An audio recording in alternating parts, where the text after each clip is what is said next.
Donc, il semble que ça fonctionne pour le son. Merci beaucoup pour les commentaires. Donc, il est midi. Je me présente. Donc, Cynthia Turcotte. Donc, je suis psychologue clinicienne en pratique privée. Je suis spécialisée en psychologie de la santé auprès des enfants, adolescents et des adultes. Donc, je suis aussi chargée de cours au doctorat en psychologie à l'UQAC et collaboratrice clinique au projet Better qui vise à mesurer, entre autres, réduire les hypoglycémies puis offrir là, différents services aux personnes qui vivent avec le diabète de type 1. Donc, aujourd'hui, on va parler d'épuisement en lien avec le diabète de type 1.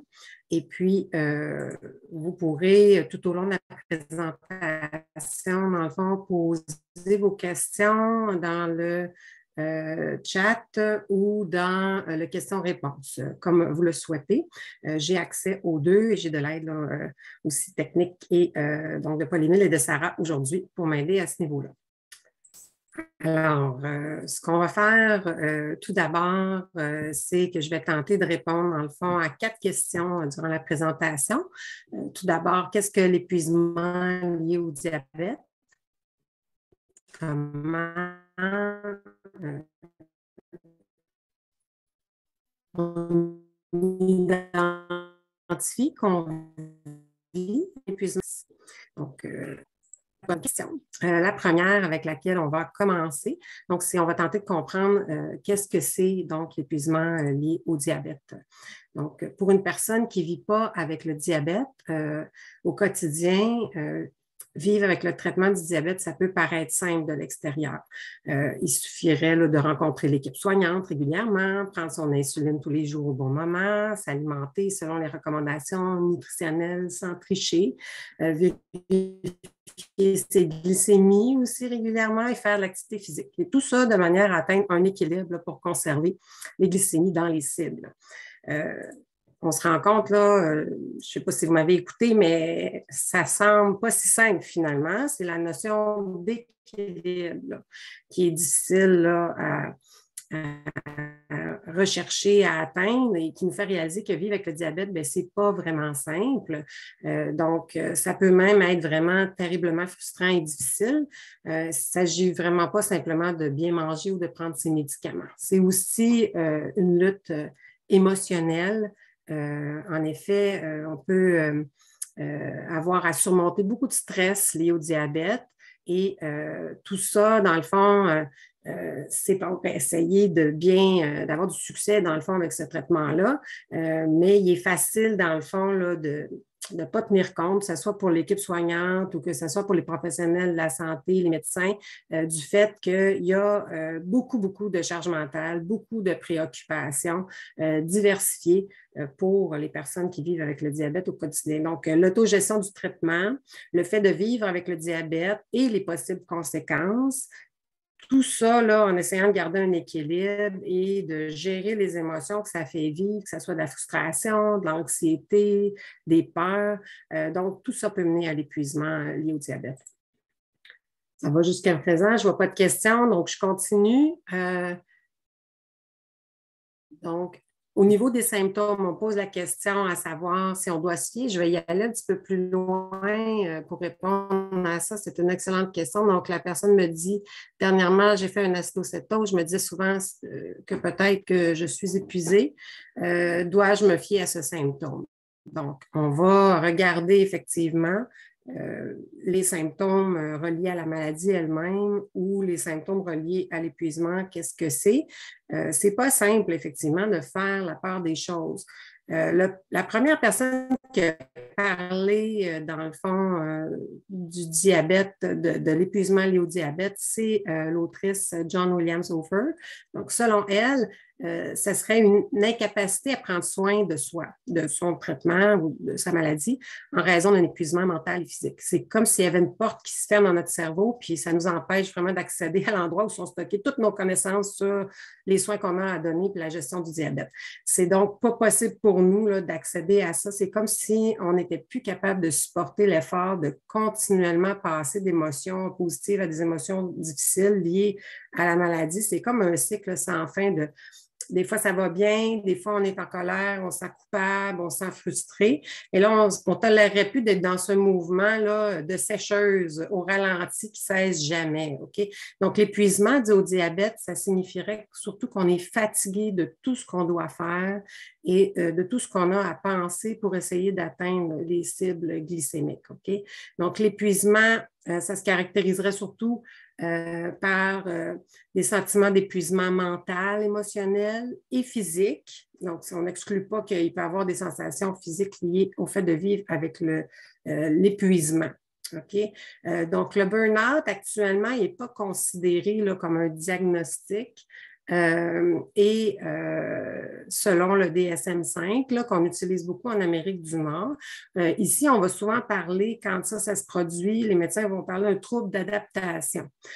Par contre, si on regarde d'autres façons de classifier les troubles, on voit dans l'ICD-11 en Europe que le burn-out professionnel là, lié à l'emploi est reconnu, puis ce sera un facteur qui influencerait l'état de santé des personnes là, qui sont en emploi ou au chômage, puis que ces dimensions-là que le burn-out professionnel là, comporte, c'est vraiment le sentiment d'être épuisé, comme une distance mentale par rapport à ce qu'on a à faire au travail, un certain cynisme, là, puis une efficacité réduite là, au niveau professionnel. Donc, on peut comparer un peu, là, on va en parler, l'épuisement professionnel, à l'épuisement lié au diabète.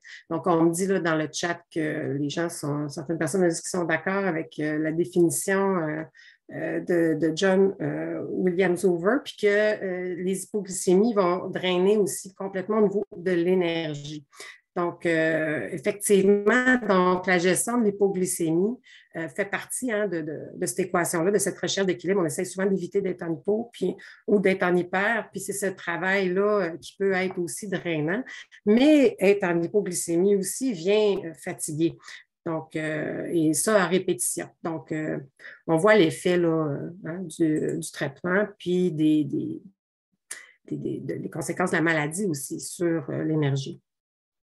Donc, l'épuisement lié au diabète s'explique par le fait donc que l'autogestion du diabète, est généralement un travail qui est sans résultat visible immédiat. Donc, c'est donc très courant. Selon 2 études, il semblerait, on n'a pas beaucoup de chiffres, là, c'est peu étudié, mais il semble que 36% des personnes atteintes de diabète identifieraient l'épuisement dû au diabète comme un des obstacles là, les plus importants pour eux pour suivre leur traitement, si on peut dire, ou d'adopter des comportements d'autogestion ou d'adhésion là, au traitement. Puis, la fameuse étude d'Anne, vous la connaissez peut-être, qui, elle, démontrait que la dépression, l'anxiété, puis le stress et l'épuisement dû au diabète sont tous répertoriés là, comme des principales complications psychosociales du diabète, si on peut dire. Et ça, c'était 66 à 74% des prestataires de soins, donc des équipes soignantes, des professionnels de la santé, des médecins, qui reconnaissaient là, que ça, c'était l'une des principales là, difficultés là, pour les personnes qui vivent avec le diabète. Donc, on sait d'ailleurs, avec quelques faits là, tirés du registre Better en 2019, bon, on voit que le traitement est insulo-traité, c'est la grande majorité des gens, 99,6%, mais que le traitement va varier, donc d'une personne à l'autre, va s'adapter, qui peut être la pompe, peut être le stylo, la seringue ou même les deux, et que chez tous ces gens-là là, qui ont bien un traitement là, reconnu, eh bien, ces personnes-là vont quand même en moyenne rapporter 6 à 7 épisodes d'hypoglycémie dans le dernier mois. Donc, ça, c'était des données de décembre 2019. Donc, ça montre bien que le contrôle parfait du diabète n'est pas la norme, même si c'est un gros travail avec un traitement qui est continu. Donc, là, je vois dans le chat qu'on me dit qu'effectivement, on ne peut pas prendre une fin de semaine de congé de temps en temps. On va effectivement en parler parce que ce traitement d'autogestion du diabète de type 1 Et ce traitement, cette autogestion-là est à faire tout au long de notre vie, dans le fond. Ça débute dès l'annonce diagnostique, que ce soit dans l'enfance. Hein, on sait aussi que ça peut arriver à l'âge adulte, vers la quarantaine, par exemple, et ça, dans toutes les étapes de notre vie. C'est comme si on devait exercer le même emploi qu'on n'a pas choisi au départ, sans jamais pouvoir le changer ni le quitter. Effectivement, vous m'avez devancé. Donc, il faut ajouter à ça qu'aucune vacance n'est possible du traitement sans subir, en tout cas, des complications sérieuses. Hein. Si ces vacances-là qu'on prend sont longues, mais même si elles ne sont pas longues, peuvent être sérieuses, les conséquences pour la santé. Et ça peut être à court, donc des hypos, ou à moyen et long terme avec les effets répétés d'hypo ou d'hyperglycémie. Effectivement, on me dit tout au long de la journée. Donc, l'hypervigilance, on dit là, une surveillance constante en background et là, effectivement, une hypervigilance aussi au quotidien. D'ailleurs, encore là, vous me devancez bien, mais c'est donc pas un signe de faiblesse quand on reconnaît qu'on vit de l'épuisement lié au diabète, mais plutôt un signe qu'on est fort depuis trop longtemps et constamment. Comment on peut identifier l'épuisement lié au diabète? Comment savoir si on en souffre? Donc, ça touche vos questions dans le chat également.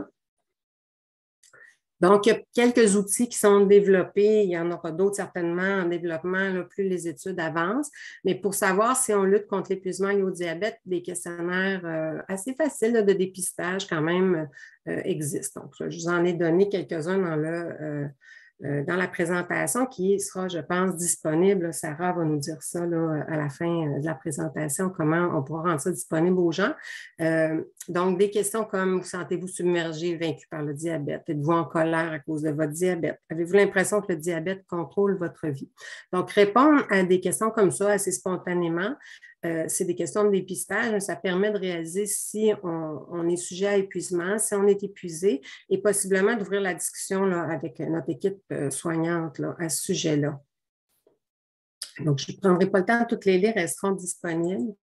Donc, une autre manière de réfléchir à l'épuisement et au diabète, savoir si on est affecté, c'est de prendre conscience des profils possibles d'épuisement. Donc, il existe un continuum là, qui va de... Oui, donc ça, c'est vraiment de dépistage. Ici, je vais vous donner d'autres questionnaires. On me demande, est-ce qu'il faut des réponses, là, plusieurs oui pour déterminer qu'on est épuisé. Donc, je vous montrerai là, d'autres questionnaires qui sont un petit peu plus clairs dans le sens qu'ils sont utilisés en recherche. Celui que je vous ai montré précédemment, c'est vraiment plus pour dépister le tout. OK. Donc, effectivement, on me dit aussi, je veux juste prendre le temps là, de commenter quelques questions. Je vois le temps qui file quand même, mais le nom de la maladie là, devrait être ajusté pour éviter la comparaison avec le diabète de type 2 qui est beaucoup moins demandant. Bien, c'est sûr qu'il y a des demandes, des exigences qui sont différentes, notamment la durée là, à cause du diagnostic initial du type 1. C'est certain que ça amène des engagements différents. Il est possible, quand on a un type 2, d'être insulinotraité également. Donc, c'est vraiment variable, je dirais, d'une personne à l'autre. Mais c'est sûr que la survenue du diabète de type 2 plus tardive fait que peut-être on a d'autres défis, c'est-à-dire qu'on est moins habitué peut-être de vivre avec un traitement. Il peut y avoir des réactions initiales là, plus difficiles. Là. On vit notre vie d'une certaine façon depuis toujours, puis là, tout d'un coup, il faut changer, puis on se fait dire que tout ce qu'on a fait avant, c'est pas très bon. Donc, disons que c'est différent, mais c'est difficile effectivement là, à comparer. Voilà. Alors, j'espère que je réponds un peu à ça. Les profils pour mesurer l'épuisement, donc, on a tout d'abord un profil qui est plus engagé, fatigué, désengagé et épuisé, ici, vous le voyez.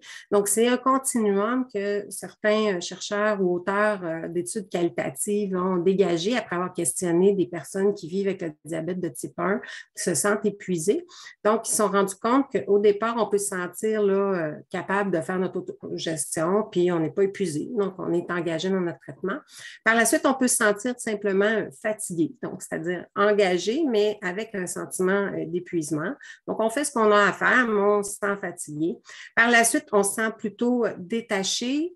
Donc, on n'a pas vraiment le goût de faire, on trouve plus ça important, mais on ne se sent pas vraiment fatigué et par la suite, on ressent à la fois l'épuisement et l'impression de détachement. Donc, on est à ce moment-là considéré vraiment en épuisement, selon cette étude-là. Il y a une équipe de chercheurs donc, qui a développé un questionnaire en lien avec le continuum pour mieux évaluer aussi. Donc, ça, c'est une échelle encore là, en développement. Je n'ai pas de cotation à vous fournir. C'est vraiment des études qu'on doit continuer de faire, mais ça vous permet de réfléchir puis de voir que l'épuisement, il y a 3 composantes. Donc, la première, c'est vraiment la fatigue, ici nommée sous épuisement. Donc, par exemple, je suis mentalement fatiguée de devoir constamment penser à mon diabète. C'est épuisant émotionnellement d'affronter une autre journée avec le diabète. L'autre dimension, ça va être le détachement. Donc, j'essaie de penser le moins possible à mon diabète. En ce qui concerne la gestion de mon diabète, je fais le strict minimum pour survivre. Je sais qu'il est important de gérer mon diabète, mais souvent, je l'ignore. Par exemple, je sais que c'est important de faire mes injections avant le repas, mais je ne les fais pas, je l'oublie. Perte de contrôle, c'est la dernière dimension qui a été identifiée par ces chercheurs-là. Donc, c'est intéressant parce que d'autres chercheurs n'ont pas vraiment nommé de cette manière-là, mais ici, on voit l'impression que peu importe qu'est-ce qu'on fait, ça ne change rien. Donc, j'ai du mal à rester sur la bonne voie avec la gestion de mon diabète. Je vais me forcer à continuer à faire ça. Mon diabète est hors de contrôle de toute façon. Je vais juste voir ici. Oui, c'est ça. Donc, effectivement, les ressources sont importantes là, pour pouvoir ventiler. C'est ce que je vois ici là, dans les questions jusqu'à présent. Donc, on parle ici là, du 8-1-1. Donc, il y a des ressources psychosociales, là, effectivement, qu'on peut aller chercher. Aussi, trouver le temps d'aider à travers ça. Donc, la même équipe de chercheurs a démontré qu'il y avait des liens aussi entre épuisement, détresse liée au diabète, la détresse psychologique et la dépression. Et donc, qu'il y avait parfois des manifestations, c'est ça qui est compliqué, puis des symptômes qui sont communs à ces trois états-là, puis en même temps que ça restait des entités distinctes. Donc, je vais essayer d'expliquer ça brièvement en disant que la détresse là, liée au diabète, vraiment, on a un impact émotionnel négatif du fait de vivre avec le diabète et le traitement. C'est associé à une autogestion des soins puis l'atteinte des cibles glycémiques plus difficiles. La détresse liée au diabète, puis l'épuisement, ça serait lié au diabète, ça serait caractérisé par des symptômes plus spécifiques là, liés au diabète de type 1. Donc, la peur de l'hypoglycémie, souvent liée à la détresse. Ça amène beaucoup de détresse, la peur de l'hypo. On me disait tantôt, je suis complètement drainante après en avoir vu une, mais aussi on a peur d'en faire d'autres souvent. La détresse liée au diabète et la dépression ont plus en commun le fait d'avoir des humeurs négatives, sentir coupable, sentir fatigué ou seul.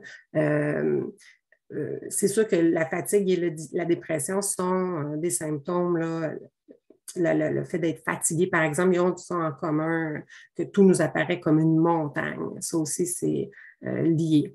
Donc, tous ces concepts-là, même s'ils ont des points communs, sont quand même différents. On peut résumer en disant que la détresse, c'est vraiment une réponse continue là, aux difficultés de gestion du diabète au quotidien, tandis que la dépression, c'est vraiment un ensemble de symptômes là, qui ne vont pas s'en aller du tout, mais qui peuvent aussi englober d'autres éléments là, dans notre vie que le diabète. Donc, il y a peu d'études, comme je vous dis, là, qui viennent faire vraiment le ménage clair sur ça et ça doit être poursuivi. Donc, un exemple de ça ici, c'est un questionnaire là, qui aura, lui, une petite échelle de cotation. Vous pourrez le faire avec les scores totaux que vous obtiendrez. Donc, à quel point vous êtes épuisé dans le dernier mois. Mais en fait, ce questionnaire-là, on peut penser qu'il vient mesurer l'épuisement, mais en fait, il mesure la détresse qu'on peut ressentir aussi par rapport à l'épuisement. Façon de dire qu'être épuisé, ça peut nous stresser aussi. Hein? On peut s'inquiéter de notre état de santé quand même. Ça peut nous amener beaucoup de détresse. Donc, on demande ici d'indiquer dans quelle mesure chaque élément, comme par exemple avoir l'impression que le diabète prend trop de mon énergie mentale et physique tous les jours. Donc ici, On va dire, est-ce que c'est un problème pour moi, sérieux, modéré, ou c'est pas un problème, ça, pour moi, d'avoir l'impression que ça me prend beaucoup d'énergie. Donc, chacun a sa tolérance, si on peut dire, par rapport au fait de se sentir épuisé. Certains vont avoir beaucoup de difficultés à le ressentir. Effectivement, on me dit, nous sentons différents et souvent incompris. Effectivement, puis cet aspect de stigmatisation-là aussi, hein, ça contribue, c'est un stresseur qui peut aussi drainer là, de l'énergie. Alors, ici, vous pourrez le faire. Puis la catégorie de résultats, donc, c'est plus lié à la détresse ici, là, face à l'épuisement. Tous ces questionnaires-là et beaucoup de matériel dont je vous parle aujourd'hui, je tiens à le nommer, là, viennent du livre qui va être cité à la fin de la présentation, qui s'appelle Diabetes Burnout, qui, je trouve, encore tout à fait pertinent et le seul dans son genre ou à peu près, et qui date de 1999. Donc, c'est juste pour vous dire combien de temps s'est écoulé depuis. Et en tout cas, j'ai encore espoir, mais c'est sûr qu'il y a du travail là, qu'il faut continuer de faire, puis sensibiliser, comme vous dites, on me demande de faire cette formation-là à des médecins.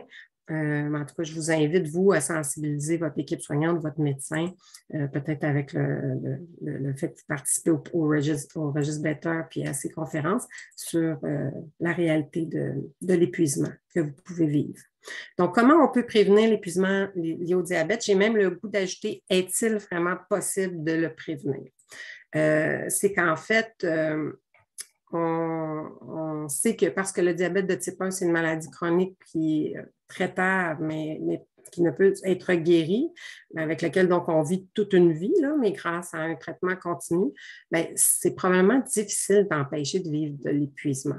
Il est néanmoins possible de mieux comprendre peut-être nos obstacles personnels et interpersonnels qui peuvent se présenter sur la route qui mène à l'épuisement, c'est-à-dire qui y contribuent.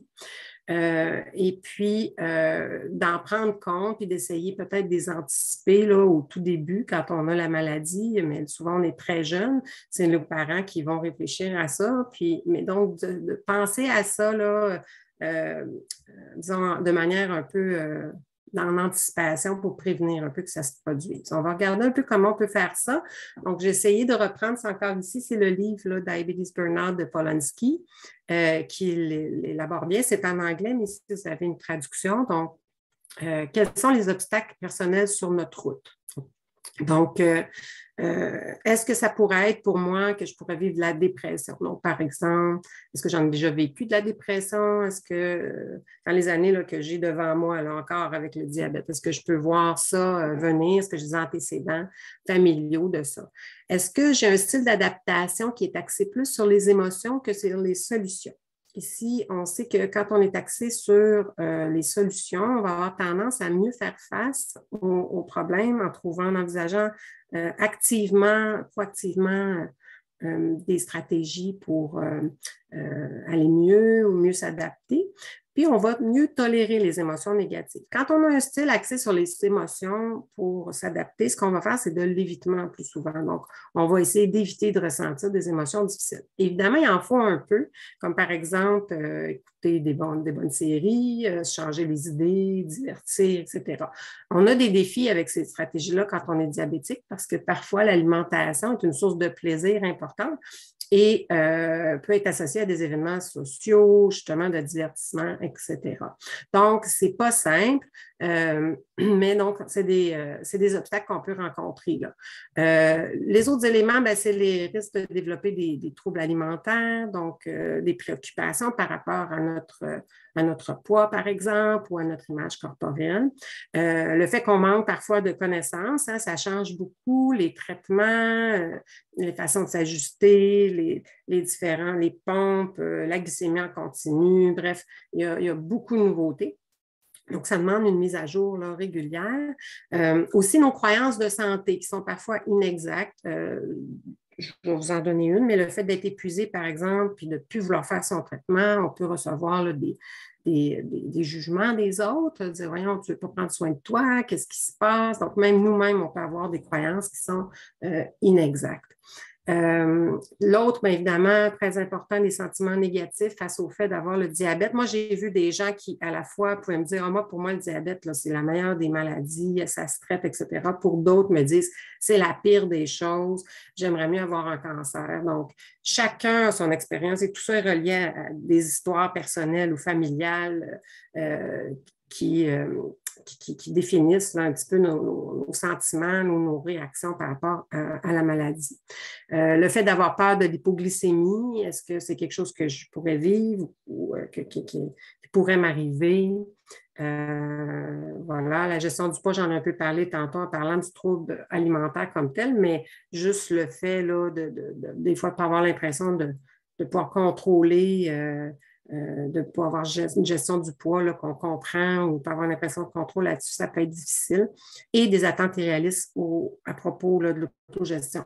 Souvent, on veut là, que ça soit parfait. Là. Puis si on déroge un peu, on se sent vraiment coupable. Ou encore, on se dit, ah, c'est pas grave, tout le monde triche, c'est le même. Puis là, ça devient difficile de savoir là, jusqu'où ça nous nuit ou pas, là, justement, là, de déroger. Donc là, je sens des gens qui se sentent compris, mais tellement moi aussi, par aussi entre autres des commentaires, on me dit effectivement par rapport à l'impact que ça peut avoir sur le travail. Hein. Des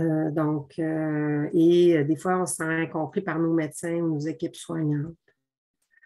Donc, pour les ressources, je voudrais vous revenir peut-être avec Sarah, savoir s'il existe un forum des diabètes de type 1 pour le Better. Par contre, c'est sûr qu'il existe des groupes là, sur Internet, Facebook, par exemple, ou les réseaux sociaux, qui regroupent des personnes qui ont d'autres qui ont la même, qui ont d'autres traitements peut-être, mais le diabète de type 1 aussi. Voilà. Les croyances irréalistes, donc je vous dirais, c'est quand même quelque chose d'important. Je veux amener vers qu'est-ce qui pourrait nous aider là, à prévenir, quelles croyances réalistes on pourrait avoir qui pourraient m'être utiles, par exemple. Donc, donnez-moi juste une petite seconde que je me retrouve. Donc, il n'est donc pas vrai de dire hein, que quelqu'un ne veut pas prendre soin de son diabète parce qu'il est épuisé et qu'il ne le fait pas. Donc, tout le monde doit prendre soin de son diabète. Moi, je ne connais aucun patient, aucune personne qui vit avec le diabète qui va me dire ben oui, moi, ça ne me tente pas d'être en santé. Même si la personne là, est au plus bas de son état, à moins qu'elle vive une dépression, là, c'est autre chose.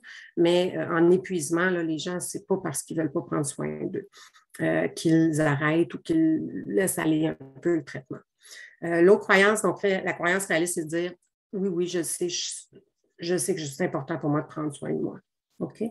La prise en charge du diabète, elle présente de nombreux avantages à long terme, mais peu d'avantages immédiats. Ça, c'est une croyance réaliste parce que c'est de reconnaître que c'est vraiment difficile parce qu'on ne voit pas l'impact de ce qu'on fait immédiatement de continuer. Mais c'est vrai que quand on continue, on va avoir des impacts, des avantages positifs, des impacts positifs, des avantages à long terme de ça.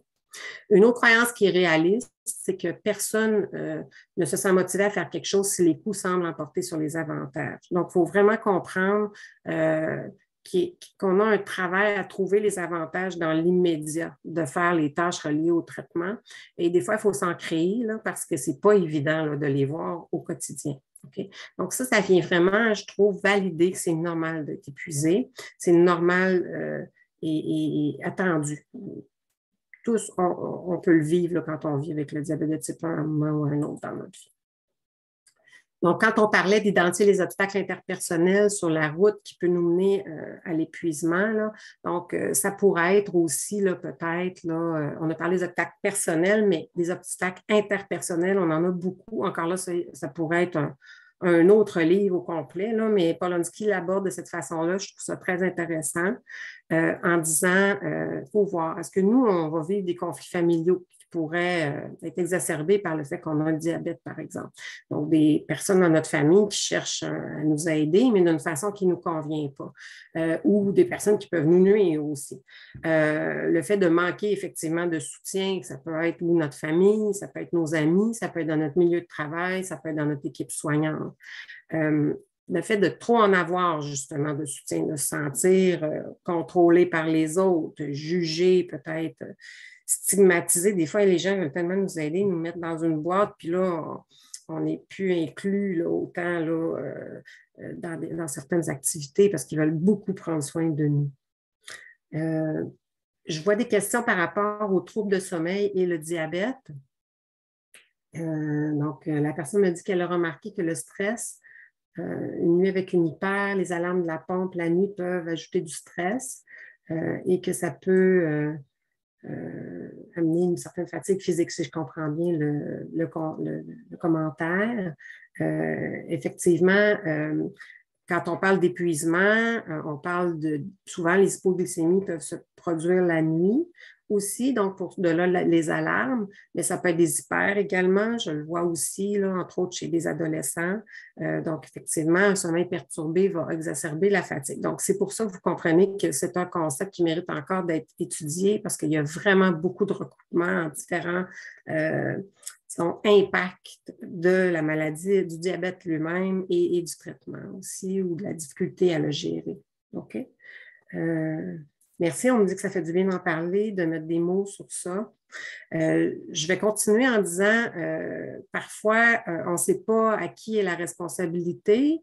C'est mieux de dire ça que de dire à qui est la faute, hein, parce qu'effectivement, il n'y a pas de faute dans le fait d'avoir une maladie, d'avoir un traitement si complexe, d'avoir un diabète, une condition chronique, mais ça peut amener des problèmes de confusion. Donc, quand notamment nos parents, quand on est plus jeune, vont nous donner certaines responsabilités, ce qu'ils vont dire, oui, là, tu devrais être capable, ou encore, oh non, je pense que tu n'es pas capable, je vais surveiller ça. Puis progressivement, d'autres âges de vie, bien, dans la famille, que ce soit le conjoint et la conjointe qui préparent les repas.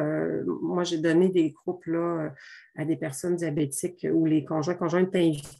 C'était pas rare que la dame ou la personne dans la famille là, qui faisait dans le couple, qui faisait la nourriture, lui aussi, là, on entend parler de ce qu'il devait faire pour le diabète. Donc, souvent, il y a une responsabilité partagée à gérer le diabète. Puis ça peut amener beaucoup de confusion. Donc, d'éclairer ça, de s'entendre qui fait quoi, c'est vraiment aidant. Un autre aspect, c'est le syndrome du paillasson.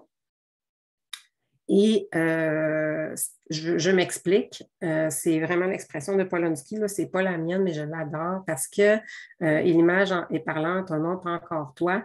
Donc, c'est dire, j'ai vu chez beaucoup de personnes diabétiques une tendance très forte à la gentillesse, à la bienveillance envers les autres, la compassion envers les autres. Donc, les autres vont passer avant eux. Je ne sais pas, il n'y a pas d'études que j'ai lues qui expliquaient ça, mais je le vois régulièrement. Peut-être le fait de vivre avec une maladie chronique comme ça à si jeune âge, un grand sens des responsabilités qui se développent très tôt, une hypervigilance, vous me l'avez dit sur le chat, c'est vraiment un point en commun, un travail en intervention de dire là, ce serait important de vous mettre de l'avant.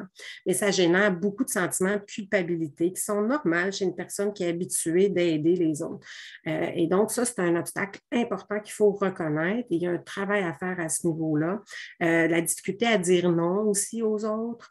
Et donc, là, les petits trucs, c'est de s'affirmer en nommant au juste ce qui est important pour soi, puis en montrant qu'on est quand même préoccupé là, de la réaction de l'autre. Donc, non, moi, je préfère ou je ne peux pas, ou je préfère ne pas manger tel dessert. Est-ce que ça te dérange? Est-ce que ça te va? C'est vraiment pas à cause de toi, il a l'air très bon. Donc, de vraiment travailler à faire cette expression, cette affirmation de soi. Et l'autre, un autre obstacle, c'est évidemment une faible alliance avec le médecin et l'équipe soignante. Bon, comme psychologue, on entend vraiment souvent parler des défauts, des limites, des faiblesses du système et des intervenants, médecins, infirmières, nutritionnistes, pharmaciens. Moi, ma réaction, c'est de vous dire, il faut l'envisager, là, que ça peut nous arriver. Il va y avoir des moments où on adhère moins à ce qui nous est dit. On doit être honnête, mais respectueux avec eux, nommer nos attentes et, je dirais, le refaire, ce que je viens de dire là, un peu à l'infini, parce que c'est notre responsabilité de s'exprimer. Maintenant, on doit comprendre qu'il y a des limites, mais on doit être persévérant, je pense. En tout cas, moi, je vous encourage à rester ancré en vous puis à à nommer, hein, ce qui est important pour vous au jeu d'une façon qui est respectueuse. On a plus de chances d'être répondu éventuellement, d'être entendu. Ce n'est pas parfait, mais c'est ce qu'on peut faire de mieux. Maintenant, ici, vous allez avoir dans la présentation, oui, comment mieux vivre émotionnellement avec le diabète. Là, je vous remercie, là, vous partagez plein de ressources intéressantes, donc vous pouvez continuer à faire ça sur le chat là, pendant que je vous parle. Donc là, on a une question pour moi qui est, avez-vous des outils pour mieux vivre émotionnellement avec le diabète? Donc, écoutez, ce qu'on fait aujourd'hui, c'est un peu ça, c'est-à-dire il y a différents outils pour la gestion émotionnelle comme telle qui existent, qui ne sont pas nécessairement spécifiques au diabète. Par contre, ici, ce qu'on propose pour prévenir l'épuisement, c'est d'identifier les zones de problème, là, autogestion, du diabète lui-même, les attitudes et les sentiments, hein, les relations sociales, là, on a parlé des obstacles interpersonnels, puis les stresseurs environnementaux. Donc, c'est sûr que la gestion du stress, entre autres, puis on vient d'en parler, reconnaître qu'on vit des émotions. Si je peux résumer ça, ça serait de vous dire, quand on vit nos émotions, il faut reconnaître que c'est un signal qui vient de l'analyse que je fais de mes besoins, de ce qui est disponible dans l'environnement ou des menaces ou de ce qui n'est pas disponible dans l'environnement.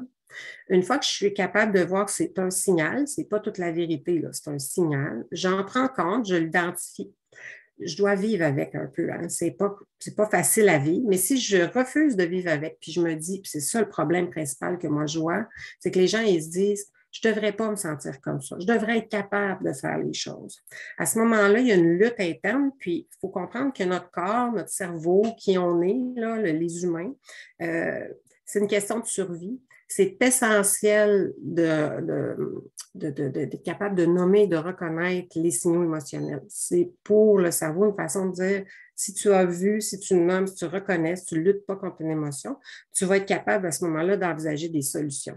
Donc, si on fait comme si on ne devrait pas les vivre, ça amplifie les signes émotionnels. Donc là, c'est vraiment la première stratégie que je vous donne aujourd'hui, mais il y en a d'autres. C'est vraiment de simplement le reconnaître, le nommer, pour après ça être capable d'envisager des solutions. C'est un peu ça qui est proposé par Polanski ici. Vous pourrez y accéder pour faire votre propre réflexion sur les zones de problème. Comment on peut faire face à l'épuisement? Oui, on me dit que c'est important d'accueillir et de reconnaître nos émotions pour être en mode solution. Oh mon Dieu, c'est mieux dit que ce que je viens de dire. Beaucoup plus synthèse. Merci beaucoup. Et voilà. Comment on fait face à l'épuisement lié au diabète? Donc, comment, dans le fond, reconnaître qu'on est dans le pays d'épuisement? On vient d'en parler. Mais là, une fois qu'on a reconnu qu'on est bien dans le pays de l'épuisement, j'en peux plus du diabète, là, il est important de défaire quelques mythes concernant ce fameux, je vais l'appeler le pays de l'épuisement. Et donc, une personne qui est épuisée, ce n'est pas une personne qui est en déni de son diabète. Donc, être en déni de son diabète, ce qu'on veut dire par là, c'est que la personne est tellement en choc, elle a tellement peur de voir, de réaliser qu'elle vit avec le diabète, qu'il y a des risques, qu'elle l'oublie complètement. Donc, c'est vraiment, c'est un processus normal là, qu'on a au début, surtout là, suite à l'annonce, mais qui peut revenir à certaines périodes. C'est vraiment, on oublie qu'on a le diabète. Donc, quand on est épuisé, ce n'est pas pareil. On le sait, mais on est rendu tellement, on a tellement travaillé fort, on a tellement, comme on voyait le monsieur avec la roche tantôt, poussé au quotidien là, à faire des efforts, que là, on tombe épuisé. Donc, c'est vraiment différent. La personne qui est épuisée, elle ne manque pas d'autodiscipline. Et elle a de la volonté. Au contraire, elle en a tellement eu qu'elle a duré jusque-là parce qu'elle aurait pu flancher avant, honnêtement. Avec le diabète, on n'a pas des bonnes raisons de pouvoir flancher. C'est pas qu'elle ne comprend pas l'importance du traitement non plus. Donc, elle sait que c'est important. Elle le fait tout au long. C'est vraiment qu'elle plus capable au bout de ses efforts. Et donc, au contraire, c'est pas qu'elle ne fait pas assez d'efforts, c'est qu'elle en a trop fait. Elle n'a plus les ressources pour y faire face. Oui, donc concrètement, on y arrive un peu. Donc, on peut se dire des bonnes paroles, ça peut toujours aider. Donc, vous parlez à un psychologue, là, tout d'abord, c'est une question d'attitude envers soi-même. Donc, faut savoir qu'on n'est pas seul. Donc, la preuve, là, vous êtes tous en train de vous le dire. Donc, sentir qu'on a d'autres personnes qui nous comprennent. On n'est pas de mauvaises personnes. Hein? Des fois, on peut recevoir des jugements.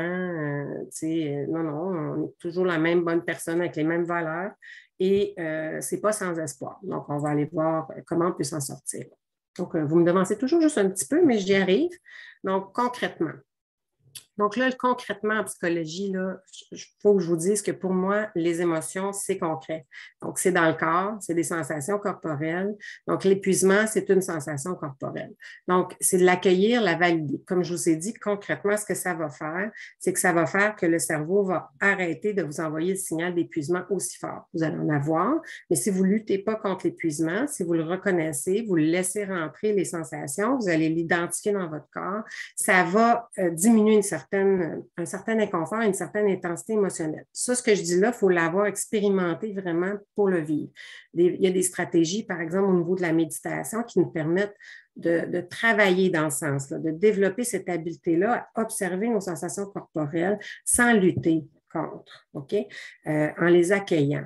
Donc, et on voit, toutes les études le démontrent, ça va diminuer à ce moment-là les sensations physiques reliées aux émotions. OK?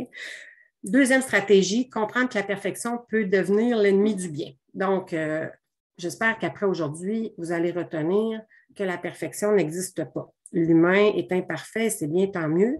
Ça met beaucoup de pression inutile quand on s'imagine qu'on est parfait et qu'on devrait l'être.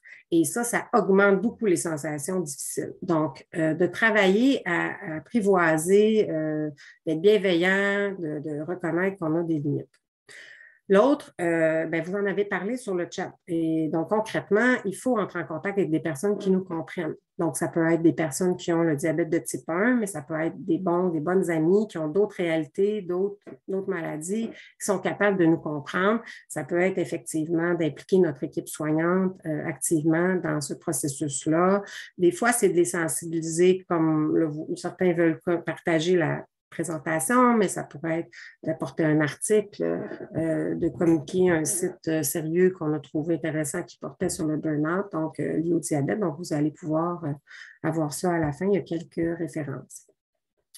Cibler un problème à la fois, essayer de nouvelles solutions. Donc, ça, c'est, comme on l'a dit tantôt, de regarder les problèmes, je m'excuse, je suis un peu trop vite, qui étaient là, qu'on pouvait envisager, là, qui étaient reliés aux obstacles personnels et interpersonnels qu'on anticipait qu'on pouvait vivre. Donc, d'en cibler un. Mais quand on a une maladie chronique comme ça depuis des années, on en a essayé un paquet de solutions. Donc là, moi, ce que je vous invite, c'est de réfléchir, d'accord.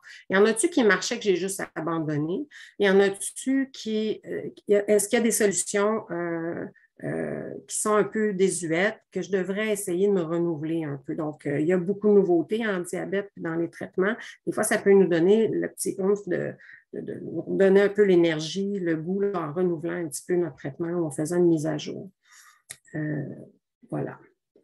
Think outside the box. Exactly. Oui, penser en dehors de la boîte, être créatif, puis ça demande des fois de chercher, puis, mais toujours de le faire en accord avec qui on est et avec, évidemment, une discussion avec l'équipe soignante là, pour voir si c'est utile pour nous dans notre cas. L'autre élément, c'est d'organiser des vacances sécuritaires. Bon, ça, c'est une solution temporaire, mais quand même bien intéressante. Quand on est vraiment au bout du rouleau et qu'on laisserait tout tomber, plutôt que de le faire sans rien dire à personne, on pourrait peut-être aller parler à notre équipe soignante, dire là, je suis rendu là. Donc, qu'est-ce que je fais? Est-ce qu'on peut regarder une façon que je sois un peu en vacances, c'est-à-dire que je m'allège un peu de certaines tâches et que ça ne soit pas trop pire au niveau de l'impact pour ma maladie, là, puis que je prenne ce temps-là pour un peu réfléchir. Donc, ça, évidemment, c'est à discuter avec notre équipe soignante pour pas qu'il y ait des risques graves pour notre santé, puis ça reste quelque chose de temporaire, mais qui des fois est un peu incontournable avant de pouvoir rebondir, là, puis de reprendre un peu les rênes.